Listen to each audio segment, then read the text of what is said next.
Ghana is one of the beacons of democracy on the continent. And the reason why people are concerned about the Ghanaian democracy is because of lots of protests recently and also threats of violence. The opposition party has refused to sign a peace accord committing to a free transfer of power and a free and fair election because they claim that 4 years ago, the ruling party actually did not keep to the terms of these conditions.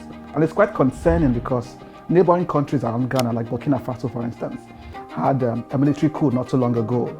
So Ghana is like the last defense against the encroaching political instability in the subcontinent. I think the African continent is not immune from the global incumbent backlashes we're seeing around the world. South Africa, for instance, the ruling party lost a bit of their majority and had to run into a coalition. Botswana, we are having the first electoral turnover in Botswana after over 30 years. So I think Ghana might just be left in line, where the incumbent might either lose votes entirely or lose the size of their majority in parliament. So I think Africa falls in line with what we've seen all over the world. In India, for instance, Modi's party still managed to win the majority, but also has to run into a coalition. We see what happened in the US.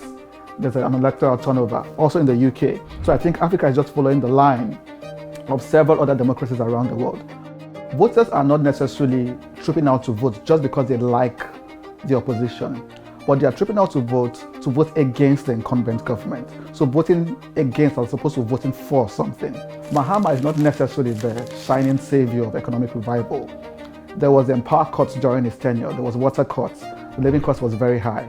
But I think after some time, people get desensitized to what he did because it was like 8 years ago. Now there's a clamor for change, and he's the face of the opposition.